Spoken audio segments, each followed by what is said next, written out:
and we have to really escalate the noise we make so that we'll be heard.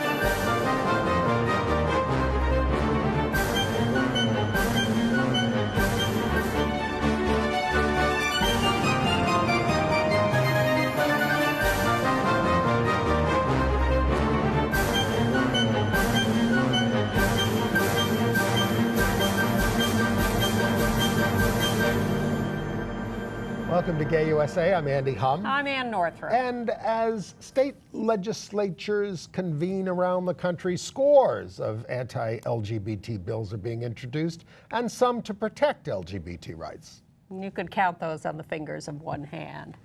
We will look back this week at 3 significant figures in LGBT history who have just died. David Bowie, of course, Jean Cordova, and our friend Rick Shore. Okay. The Pope has clarified his "who am I to judge" line on gay people, and the anti-gay truth comes out. Uh-oh. Good news from California, where a teacher fired for gay cruising in a park has won reinstatement. Ricky Gervais lobbed transphobic jokes at the Golden Globes. It just sort of fell flat. Yep. Good. While 2 young actors have come out. And we now, to cover several of these issues, and many of them, we turn to our guest, who is Chase STRANGIO of the ACLU LGBT and AIDS Project, who's going to talk to us about political issues facing the transgender communities this year. Welcome. Thank you so much for having me. Thanks for coming in, Chase. Now, I just want to say to our audience, we had a panel of trans guests here a couple of weeks ago, and that was a great start to the conversation, but we felt a little frustrated that we didn't really get into the nuts and bolts of what's going on legislatively, legally, politically, so we asked you to come in to have a more concrete conversation about those kinds of things. And you've been at the ACLU for 3 years. You have a specialty in issues of transgender people who are in police custody, jails, prisons, detention centers. You used to work with the Sylvia Rivera Law Project. And you also founded the Lorena Borjas Community Fund, an organization that provides direct bail bond assistance to LGBTQ immigrants in criminal and immigration cases. You're very busy. I try to keep busy. There's a lot to do. Well, so state legislators are going to keep you really busy right now. What do you think about this wave of anti-LGBT bills with a particular heinous focus on hurting transgender people? Yeah, I mean, I think we are gearing up for a battle in the states. The legislative sessions are underway in many places, and we're seeing anti-trans bills that have been pre-filed. We're hearing about others that will soon be filed, and I think, you know, there's a lot to be worried about in terms of the message it sends to young trans people in particular. You know, we have this atmosphere now where there's a lot of vitriol being spun at the trans community, and I think, you know, we're used to that to a certain extent, but for so many trans people, we know that when the discourse focuses on our community and our bodies, that it can be really difficult for young people struggling to survive out in rural parts of the country. So it's going to be a tough legislative session, but I think you're going to see that there's going to be a lot of resources being put in this fight, and hopefully we can really push back against what's happening. Do you read this as more utter ignorance and fear about trans people, or a sort of cynical attempt to gain political power for the right wing on the backs of trans people? I mean, I think it's both things. I think we're seeing a huge misconception about who trans people are from, you know, voters or the general public. I think many people think that they've never met a trans person. Many people are confused about, you know, what it really means to be trans. And I don't think we've reached a point where people understand that a trans man is a man, a trans woman is a woman. We're just not there yet. So there is a lot of misconception, there's a lot of confusion, and there's a lot of room for distortion. And then I think because of that, I think we're seeing our opponents really manipulate that and leverage that to become a wedge issue, to become part of the national conversation at the national political stage and then in the state. So I think we're seeing both things happening. And, you know, we saw in Houston the loss of the LGBT rights bill and other civil rights which were denied to the people of Houston just using the transgender issue. In California, we're not going to have that referendum on their bathroom bill, but California said they're going to do a big education campaign. How what is the best way to educate people around these issues? What have you found that works?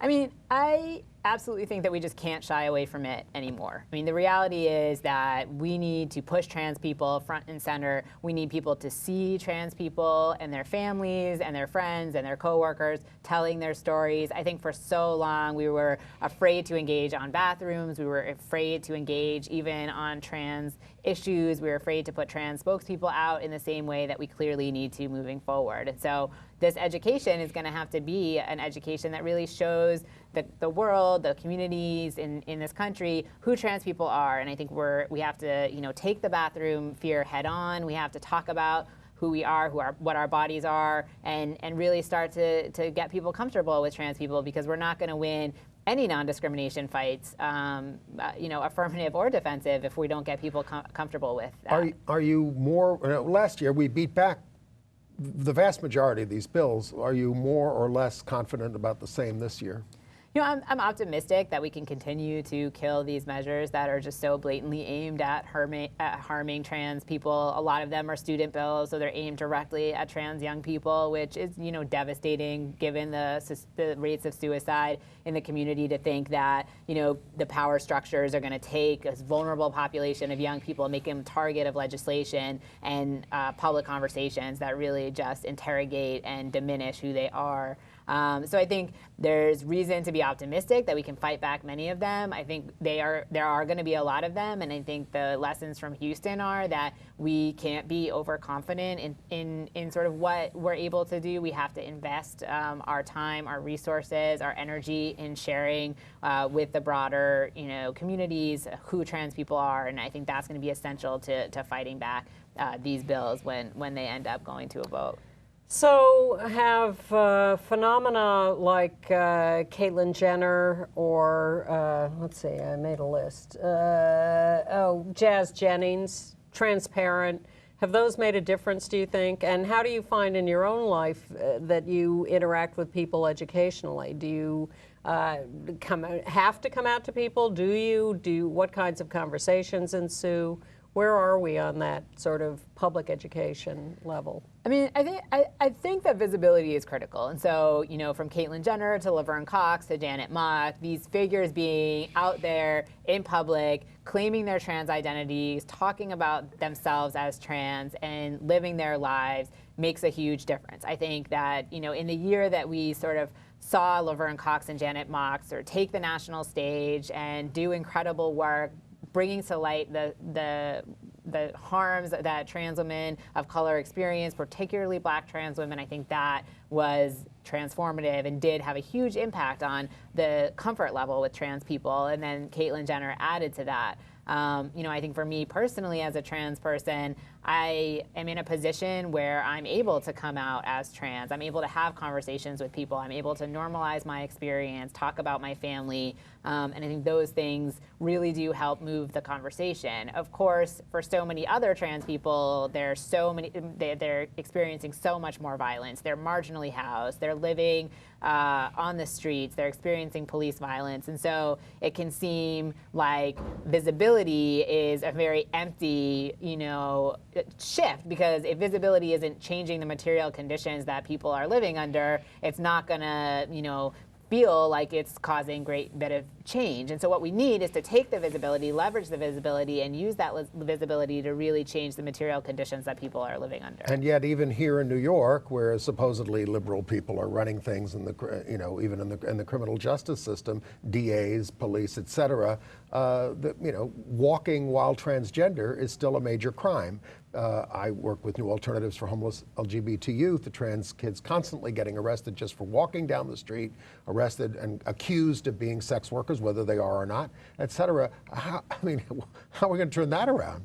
I think that is a huge problem, and for so many trans people of color, trans women of color in particular, the reality is that no matter what they're doing when they're walking down the street, they're at risk of being profiled, being arrested, having the police called on them because they're seen as inherently deviant, as inherently criminal. And so I think the conversation when we move towards building a public awareness campaign, it can't just include, you know, people who are white and people who are lawyers and people who are really palatable to the broader power structures. We have to talk about our whole community. We have to lift our whole community up. And then we also have to take on policing systems and correction systems. We have to hold them accountable. We have to bring litigation on behalf of trans people in custody and really change the legal paradigm, the public conversation, the policy conversations. And what kind of progress are we making in the prisons themselves?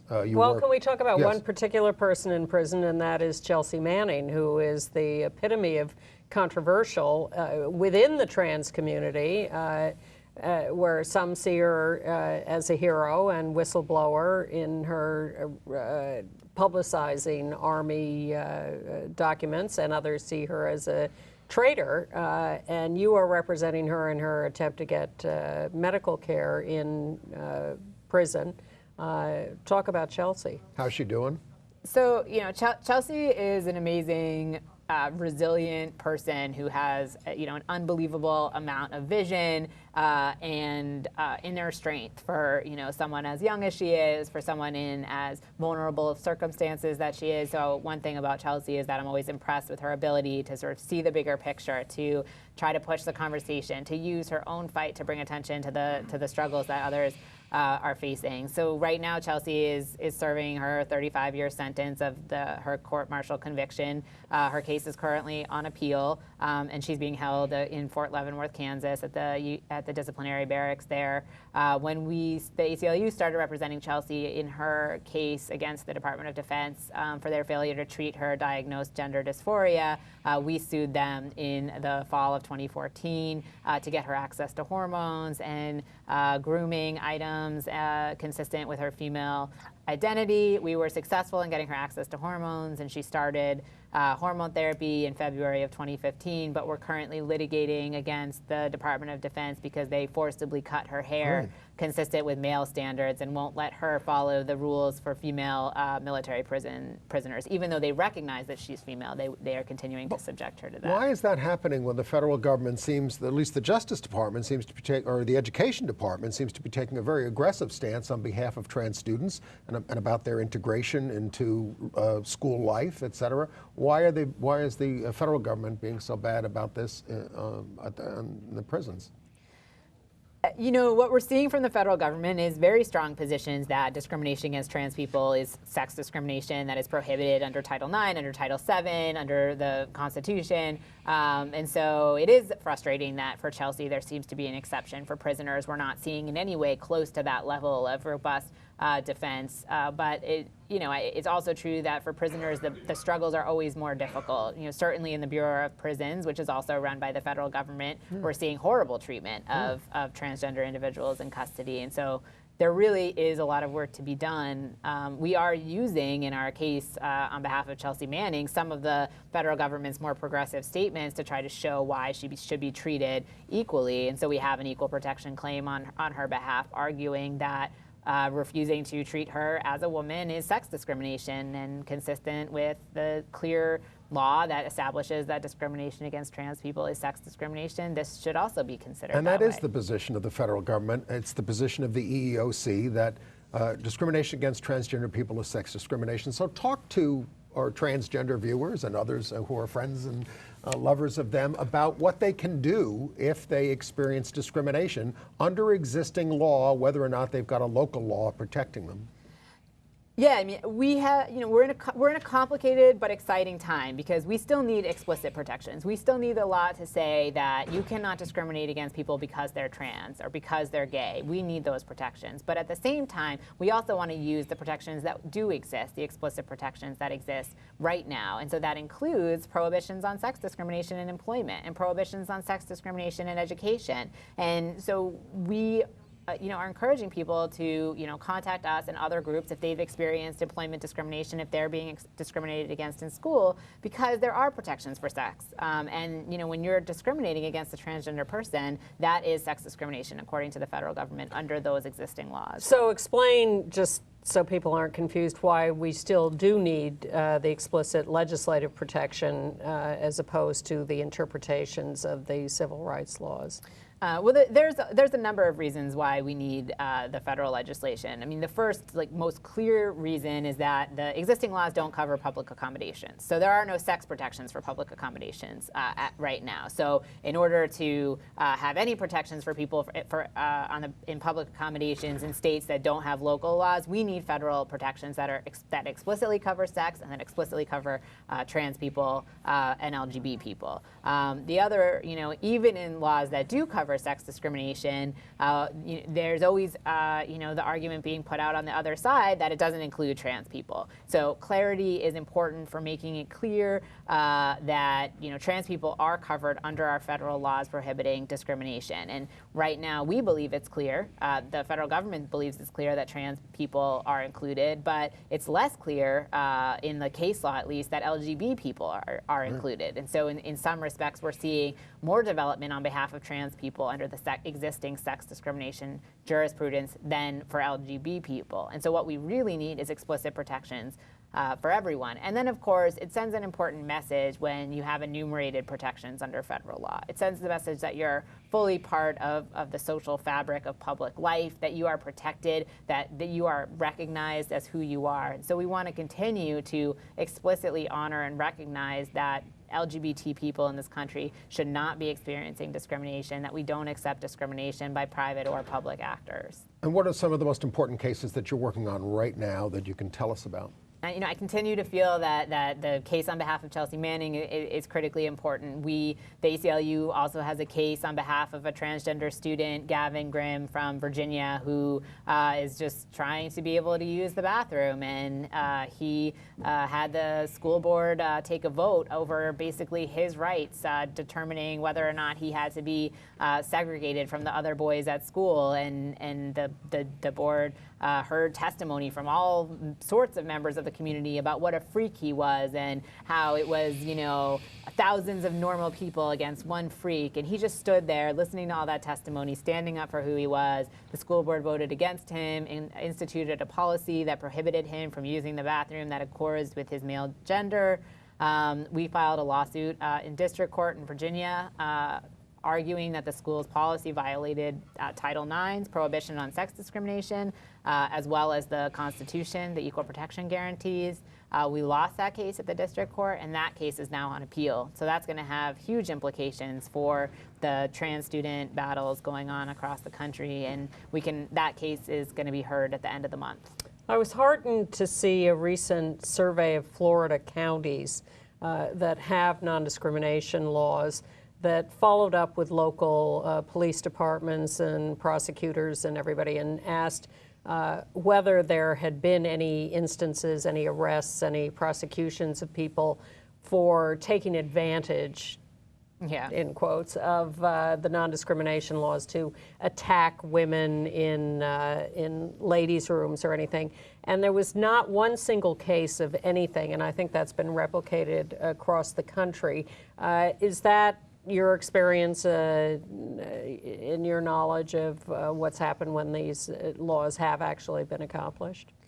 Yes, that's absolutely true. We've heard and we've seen reports, and we, through our own investigation, have determined, to the best of our knowledge, that there has never in any place where a law protecting trans people exists been an example of a person who has, for the purposes of assaulting someone in a bathroom, taken advantage of the law, to accomplish that assault. Of course, it's already against the law to assault someone in a bathroom. So it's not even clear to me as a legal matter what it would mean to take advantage of the law, because certainly if something is a crime, the fact that there's a non-discrimination law doesn't change that the crime is a crime. And so, that just is not a realistic fear and is not in any way borne out in the experience of jurisdictions that protect trans people at all. Okay. And there are a lot of other subjects that come up, access to health care coverage, service in the military. We're going to get a decision on that this summer, aren't we, from the Department of Defense about open service by trans people in the military? Yeah, there has been a sea change on that. I think we're expecting that the study period will be over soon, and we'll get an official policy on open trans service. So that's a change. We are seeing progress on access to health care. We're seeing more and more private insurance companies eliminating their health exclusions. We're seeing states regulating in the area of private insurance, requiring insurance companies who do business in states with non-discrimination laws to not include exclusions on care for trans people. And we're also seeing Medicaid exclusions being struck down in litigation or through legislative change. And we're seeing Ricky Gervais's jokes fall flat at the Golden Globes. And we're seeing Precious Davis star on Say Yes to the Dress. Yeah, on Friday. On Friday, TLC 9 p.m. Progress. Thank you, Chase, for coming in and updating us on this. We will have you here again as these things proceed. Absolutely. Keep us posted. Thank you for having me. Okay. Thank you. Thank you. We'll turn to the news. We will turn to the news. In this vein of legislation, we were keeping an eye on Indiana this week because as President Obama was giving his State of the Union address, the governor of Indiana, Mike Pence, don't rule him out as a vice presidential candidate on the Republican side, was giving his state of the state, and everyone was on the edge of their seats waiting to see what he was going to say about new proposals for non-discrimination laws, good and bad. Well, the Republicans there have introduced a bill covering LGBT rights that completely leaves transgenders out. Absolutely, and that has vastly wider religious exemptions. If you have sincerely held religious beliefs. Also wiping out all marriage licenses. You would just sign a legal contract. Why they think that's Freedom Indiana, which is the LGBT group and the coalition working against this, says the bill is a non-starter. A lot of these are. They're just bluster and bravado. So the governor gets up to give his State of the State address, and towards the very end says, by the way, we're not passing any laws in Indiana that are going to restrict people's religious freedom or constitutional rights to religious liberty. And by the way, I don't think we need any of this gay stuff anyway. Good. It just doesn't. Well, I guess he's running for vice president. But Massachusetts, like the state of New York, although does not protect in law transgender rights. So in Massachusetts, all 5 major sports teams, Patriots, Celtics, Bruins, etc., have joined the Red Sox in endorsing this, and now they think it's got a good chance. But in Alaska, a senator and a representative there are proposing allowing discrimination. And a Virginia bill, there's so many of these, we're not going to talk about all of them, but the bill is so egregious from the Republicans. They essentially want the genitalia of kids inspected to make sure that they are using the right restroom, right in quotes. It's going to be a hell of a year. In Texas, our friend Governor Greg Abbott wants there to be a new constitutional convention to rewrite the U.S. Constitution. He has 9 amendments that he would like to propose. Many are ways for states to avoid Supreme Court decisions and national laws. He's basically trying to take us back to secession, I think, would be his ideal. But thank goodness, the Texas legislature is not in session until 2017. They don't meet this year. That's quite a system. And there was this breakthrough in terminology. Lexicographers and grammarians, 300 of them voted they, as a gender-neutral pronoun, is the word of the year. So this will be a they as a singular. Yes. They that a single person can use to refer to themselves. Well, for hundreds of years, it's been used for people of indeterminate gender. If you didn't know someone, people would just say they. Incorrectly. Yes. Well, grammatically incorrectly. Yes. But nevertheless, this is something that's come in vogue with as more and more transgender people come out, and it is the preferred pronoun for many. Absolutely, and more. But not all. Yeah. By the way, I'm still on the warpath against the U.S. Representative Kirsten Sinema from Arizona. Oh, God. Democrat, I put that in quotes, out bisexual, who keeps voting with the Republicans to, in this case, restrict non-discrimination laws. Just outrageous. Yeah. Well, speaking So, should we talk about the State of the Union for a second? Sure. The president managed to integrate us into his address.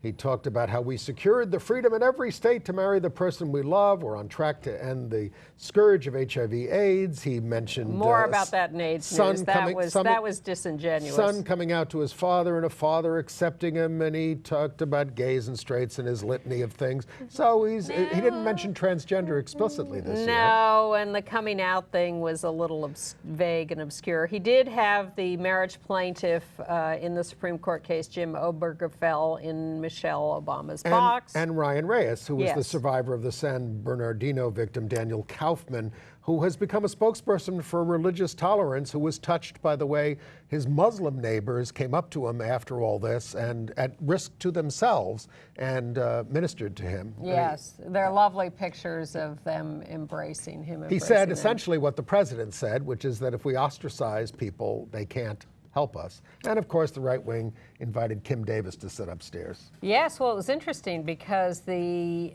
Ohio representative, who is the head of the Tea Party group, the Freedom Coalition in the House, had given carte blanche to the Family Research Council to hand out his tickets for guests, and they gave it to Kim Davis. And he didn't even know until the press came up and asked him about it. And then he checked with his office, and yes, the Family Research Council gave your ticket to Kim Davis.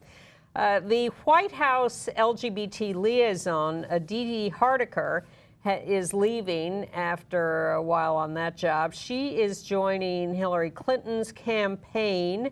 She's given credit for being the one who got Obama to say LGBT in speeches more and light up the White House in rainbow lights after the Supreme Court decision. But we don't take stands on candidates here, as some of our viewers think we do when we talk about these things. We report on news for everybody. Of course, most of it is bad news from the Republicans, but we're not taking a position on the race. No, in fact, we are forbidden as a public access show and non-commercial and non-profit to take any, to endorse any candidates or anything.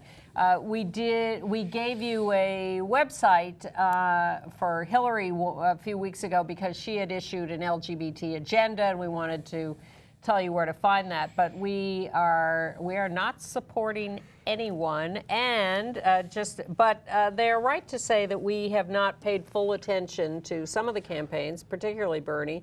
Mainly because we haven't been doing an official focus on the race, aside from just holding our heads and screaming over the Republican candidates, because that's what we want you to pay attention to.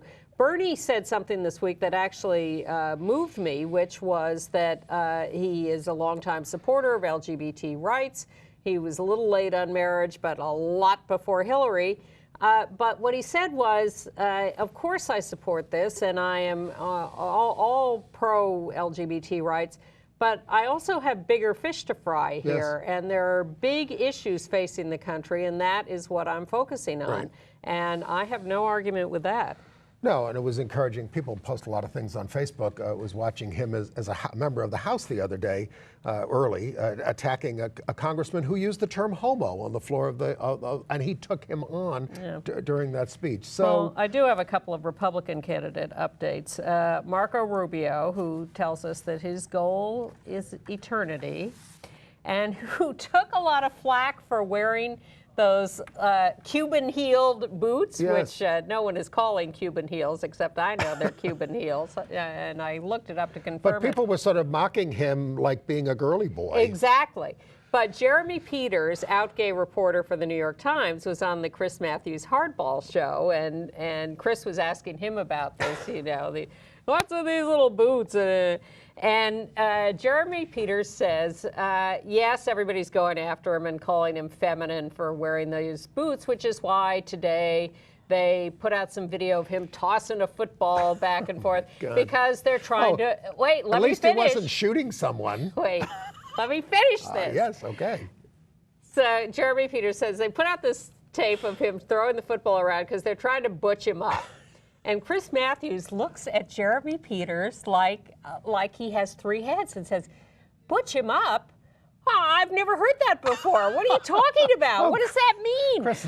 That's certainly the first time on this show that we've heard that phrase. I wrote Matthews. Jeremy Peters a congratulatory note. Chris Matthews once asked me on the air when Joycelyn Elders was fired for basically saying masturbation was safe sex, "Andy Hum, should masturbation be taught in the schools?" Yes. And I said, "Chris, calm down." I said, "Chris, who doesn't masturbate and who doesn't like it?" And he turned purple and went to a commercial. He couldn't take it. True story. Ted Cruz was on the warpath this week. He said, letting a trans student use faculty restrooms as a compromise is inflicting the student on teachers. But it's better than, quote, trying to force a junior high school to let a teenage boy shower with teenage girls. He's relentless. He's found an issue. He says liberals will chisel crosses and stars of David off headstones at Arlington National Cemetery. And his father, the pastor, says it is appalling that Houston, Texas, in the middle of the Bible Belt, had a lesbian mayor. God. Well, there was if you elect these people, we're coming after you. Were you at all interested in the CDC report on sexuality based on surveys that they do? More people are identifying as bisexual. Yes. Now, this, of course, is from 2011 to 2013. They're a little behind the ball. But they're finding that 7% of women, 4% of men identify as lesbian, gay, or bisexual, up from 5% of women and 3% of men, 2006 and 2008. Half of LGBT people are bisexual identifying. Women, three times more likely to say so. And of course, the younger are more likely than the older. So a lot of this applies more so to people under 45. So yes, I don't think they're anywhere near finding everyone who has... What's really going on. Yes, but they're... Interesting that people still can't find a way to confess this to surveys. Come on, we just, we've had a 20-year conversation about this, that people are not up to speed yet. All right. I want to tell you about that California case out of the 2nd District Court of Appeal there. They upheld a ruling that the Los Angeles schools erred when they found a gay elementary school teacher unfit to teach after he was arrested in a park sex sting. Now, he said, I'm out jogging, I went to urinate, and then this guy sort of like starts looking at me like, whoa, whoa, whoa, whoa, you know, I'm not cruising, he says. And so they threw out the lewd conduct charge against him. They convicted him of... So wait a minute, the guy staring at him was a cop? Yes. Okay. Exactly. And fill in the details. Well, I said it was a park sting. And when the lewd conduct charge was dismissed, his credentials were reinstated, but the school still wanted him dismissed and said he'd be a bad role model for kids. And the court found that... I think he'd be a bad role model for urinating in the park, but that's a whole other issue. When you got to go, you got to go. Sometimes that's a man's answer. The court found that police testimony was questionable and prejudicial versus gay people. Here's the quote from the court. This is the moral disapproval of his actions is not sufficient reason to deem him a threat to students, teachers, and administrators. So that's a breakthrough. And we found in ACT UP many years ago that the New York City Education Department rules really prohibited anyone who had done civil disobedience from getting a teacher's license or working. And there were a number of teachers who... Bill de Blasio's done civil disobedience. Charlie Rangel, all these people got arrested over Amadou Diallo and other things, closing hospitals. You know, we live in a country that is very punitive. All right. All right. But nonetheless, China, a company there, a gaming company, has bought 60% of Grindr. Yes. I have to say that raised my eyebrows a little, just because China is not welcoming to gay people, and yet this Chinese company is buying a gay app, a gay hookup app. What is behind that? Well, money, of course. They have 2 million daily users, and what do you think the average time on Grindr is by these users? I have lived with someone who used Grindr. 54 minutes a day? I Probably think so. more. Could be. Okay. It's apparently very addictive. Evidently. And thus the Chinese have bought it. I don't know how to use it, and what good Oh, would it do come me? on. I don't. I have an old BlackBerry. I'm going to get a new phone. Billy Beane, the out gay guy in baseball, has been promoted to vice president for social responsibility and inclusion by Major League Baseball. And in Kansas, a Methodist minister of 25 years, Cynthia Meyer, has come out in a sermon to her congregation. This is against the rules of the Methodist Church, but the General Conference, which meets every 4 years, is meeting again this May, so there may be further discussion of it in the Methodist Church. And her congregation is very supportive. I think we buried the headline. In Memphis, the First Baptist Church okayed gay marriage and the ordination of gay people. It's a progressive church. It's a progressive church, long history. They ordained women in the 90s. Yeah. We're only asking Catholics to be as good as the First Baptist Church in Memphis, okay? Don't hold your breath. But maybe here's a better sign. In Houston this week, 1,500 people showed up for the annual conference of the Gay Christian Network. That is all denominations, activists within all Christian denominations, I guess. Although I think it was more than that. I think actually people from Muslim faiths and others showed up and had a very successful conference. We're having a little trouble in Wisconsin. Lambda Legal has a suit there to compel appropriate birth certificates for children of married same-sex couples, but U.S. District Judge Barbara Crabb denied the motion for a class certification on this and summary judgment, saying that the non-biological mother has to go through the adoption process even though they're married. The state concedes it's okay if a couple complied with the donor insemination statute, but opposes claims of those who don't comply with that, or where a woman conceived through sex with a man. So some of this is going to have play out, more slowly than we might have hoped. You may have mentioned, excuse me if I tuned out on some of this, some of the legislative proposals in Virginia, but there's one in particular I wanted to make sure to mention. There are both good and bad proposals about non-discrimination laws in Virginia, but one proposal in the legislature is that courts would have to do gender change approvals, and they could only do it if there was a typographical error on the birth certificate. Otherwise, no gender change allowed. I mean, all of this, in a sense, is about gender. All of it is about the role of women in society and equality and all these kinds of things. That's what we're up against. And it's all about people being scared. In Florida, a case, the Supreme Court will not hear the appeal of a woman who claims the state ban on same-sex marriage deprived her of her parental rights. She can see her former partner had a biological child, and she wanted to be the parent as well. They never got married, though, and they were in an 11-year relationship. So she's stopped by the court. There is a proposal in Florida for a new domestic partner registry for those who don't want to marry, to protect those who want some rights without having to marry. This is particularly relevant to senior citizens. Of whom there are a lot in Florida. In the FedEx benefits case that we told you about last week, the judge has ruled that the case can proceed. And the EEOC is supporting a Florida woman in a federal appeals court suit against the College of Central Florida, and saying that sexual orientation discrimination is Title VII sex discrimination. And we told you how the Supreme Court Judge Roy Moore in Alabama had ordered probate judges not to issue marriage licenses contrary to Alabama law. Madison County's judge did stop. Other probate judges are going ahead with them. Ignoring him. And there was a wonderful editorial in Alabama about what a nutcase Judge Roy Moore is. Yeah. So I think he's being isolated to some extent.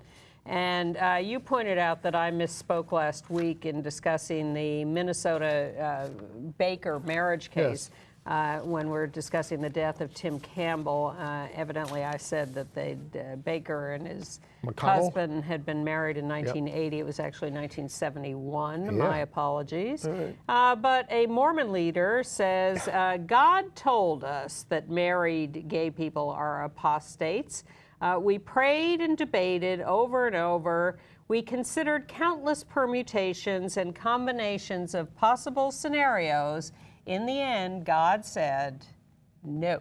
Because when we didn't want to be too isolated as Mormons, God told us that it was okay to let black men be elders. That was in the 70s. I watched some old Hollywood movie, Raymond Massey in it. Oh, yes. About Joseph Brigham Smith Young. and Brigham I watched Young. it too. We are the same person. The Mormons were so persecuted. I mean, shoved from pillar to post. They don't get into some of the dicier things that they did. Brigham Young. Well, then and I watched everybody to have power, a documentary about Warren Jeffs that was just devastating. Oh my God. That was really good. So right. I had a Mormon weekend about a week ago. And we lost a lot of people this week, We and we did. want to talk about them, Yes. starting with David Bowie. And we have some pictures of David's career. Now, you've heard a lot about him. But the special significance for the LGBT community, so many people have written online and elsewhere that he helped me come out. He told me that being different was okay. David Bowie did this for me when I was this isolated kid in the Midwest or New York or wherever. And this started in the late 60s and early 70s. He announced that he had always been gay. Then he announced he was bisexual. Then he said he was a closeted heterosexual. But he made it okay to be gay. Yes. He made it okay to be gender fluid. He made it Yes. okay to be different.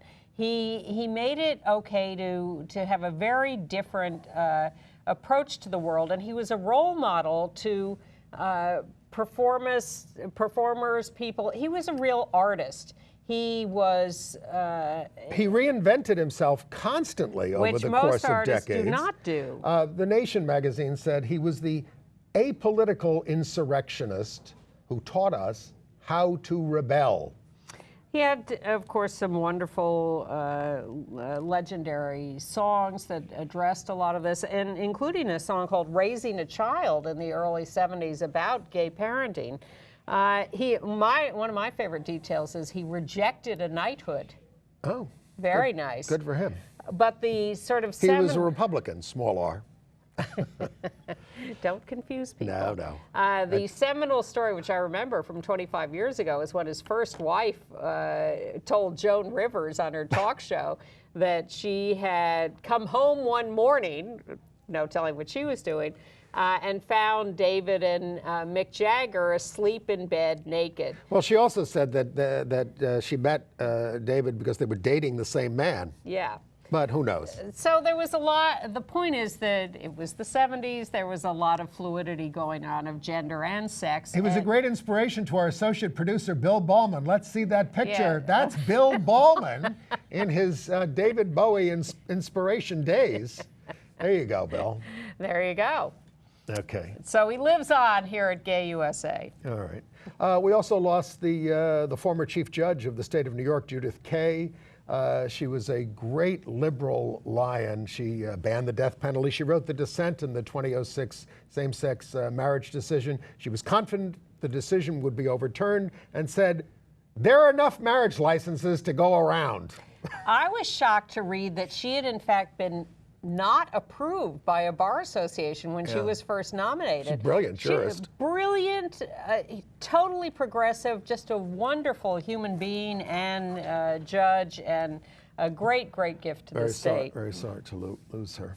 And we lost Jean Cordova. We told you about her a few months ago because she was a longtime West Coast lesbian activist, very important.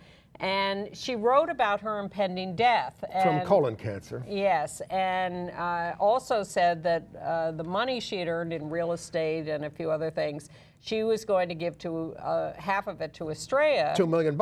Yeah. and that she really recommended that people be conscious about where they leave their funds and not just let it devolve to relatives they didn't know. She started out at the Daughters of Bilitis in 1970. She created Lesbian Tide magazine. She was the core organizer of 2 early national lesbian conferences. And she wrote a memoir called When We Were Outlaws. Yeah. Yeah. And she started the Gay and Lesbian Community Yellow Pages. And so many pioneering things that she did. The money that she left is going to go a lot for South African lesbians, Latino lesbians, especially in Latin America, and for butch and masculine gender non-conforming communities.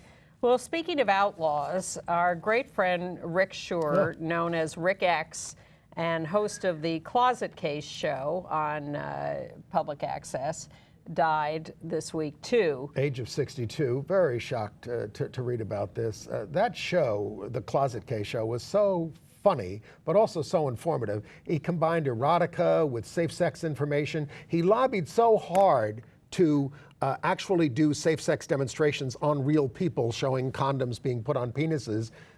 Public access wouldn't let him do it, but he was always fighting for those things. He promoted outer course. He let viewers come on and strip and have sex with other people. And with a mask on, so they wouldn't be outed. So that they could fulfill their fantasies.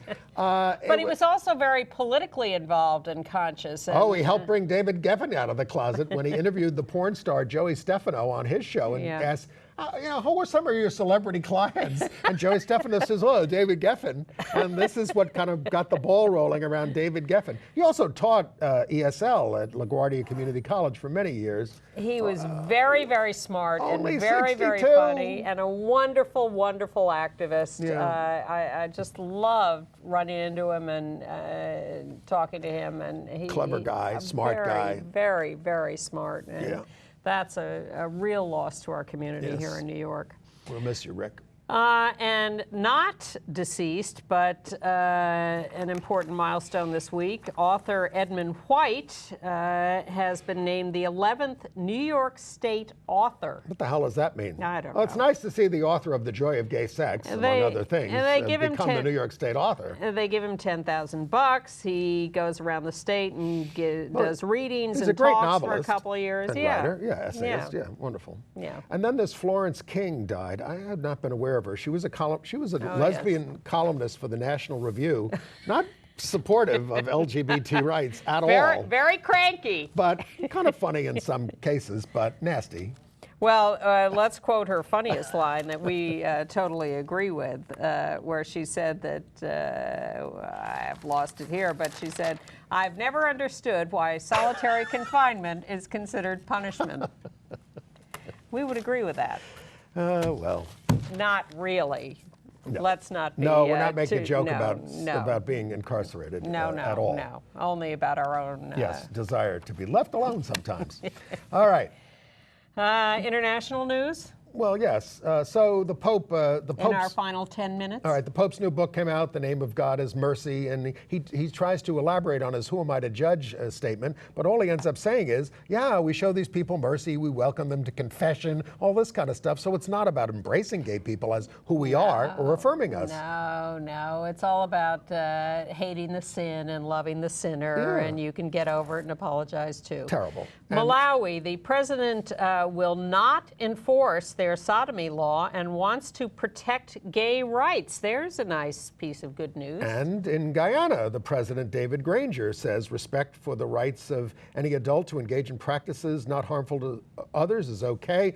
It's the only country in South America to ban gay sex. Not sure how far he's going to go with this.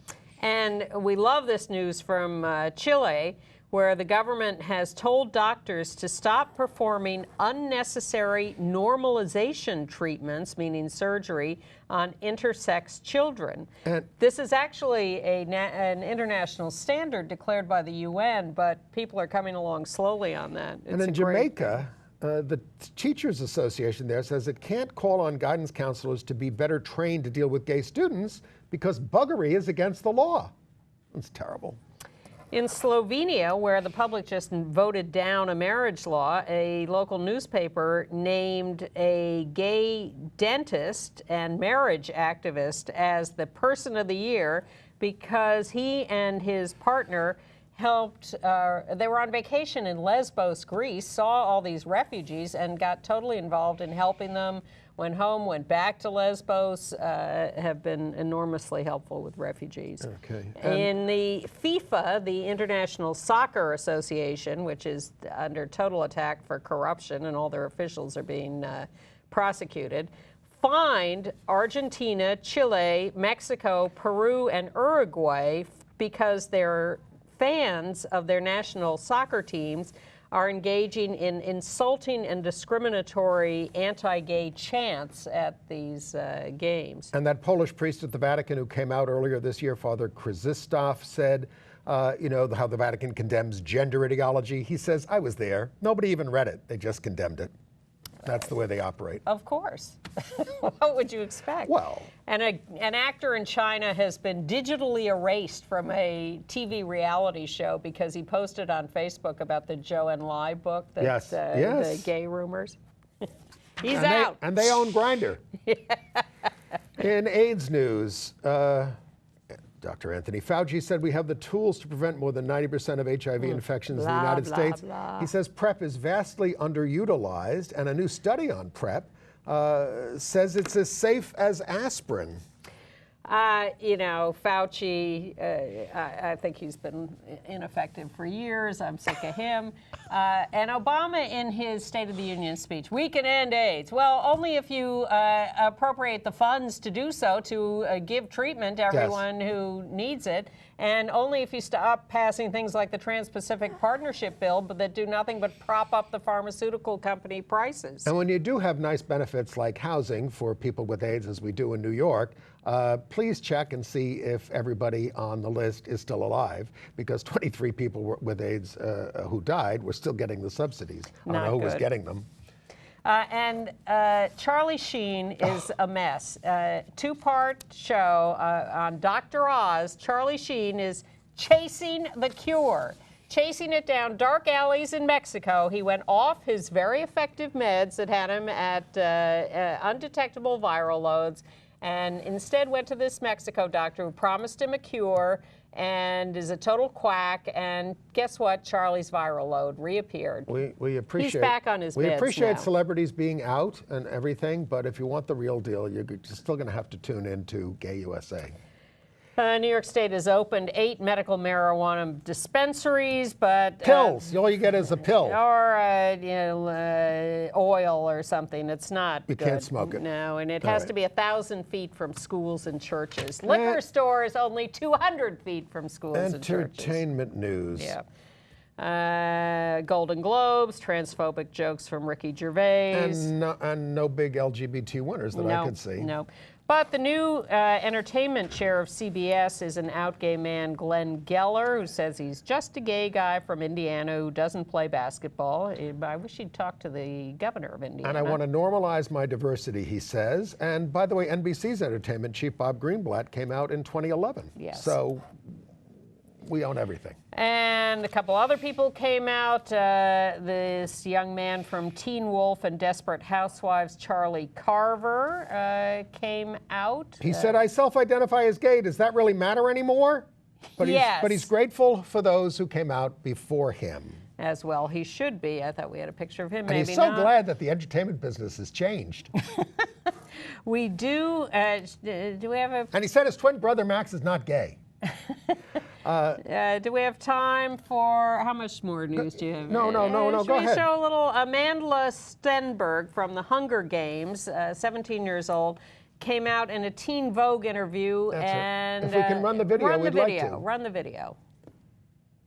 Can we run the video? Please, maybe. Maybe they're not prepared to do it, and now we're not going to. First of all, I want to thank Teen Vogue for giving me this opportunity. I cannot stress enough how important representation is, and so the concept that I can provide that for other Black girls is mind-blowing. It's a really, really hard thing to be silenced, and it's deeply bruising to fight against your identity and to mold yourself into shapes that you just shouldn't be in. As someone who identifies as a Black bisexual woman, I've been through it, and it hurts, and it's awkward, and it's uncomfortable. But then I realized because of Solange and Ava DuVernay and Willow and all the black girls watching us right now that there's absolutely nothing to change.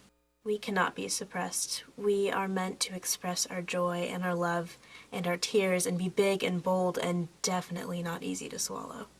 I definitely believe in the concept of rebellion through selfhood and rebellion just by embracing your true identity no matter what you're being told. Here I am, being myself, and it's hard and vulnerable, and it's definitely a process, but I'm learning and I'm growing. Thank you for supporting me in doing this, and thank you to Teen Vogue. This is just the beginning, though. We have a lot of work to do for all women of color. I mean, we need more representation in film and in television, and we need our voices to be louder in the media. And not just women of color. I mean, bisexual women, gay women, transgender women, mentally ill women. I'm sick of all the misogyny and homophobia and transphobia that I see around me, and I know you are too. Thank you for listening, and good night. Stenberg, 17 years old. Right, and a star of the Hunger Games. Thank you, Amandla, for speaking out. Yes. Well, we saw Fiddler on the Roof this week. I'd never seen it on stage. I'd seen the movie. I've never seen it. This was directed by Bartlett Sher, who does all the Rodgers and Hammerstein things at Lincoln Center and things, starring Danny Burstein. It's a good production. It's old-fashioned. It would hardly call it innovative, although I noticed there was a woman dancing among the men as one of the men, and you said there was two of them. I think so. Not positive. But none of the daughters came out as lesbian, so they didn't really add anything new.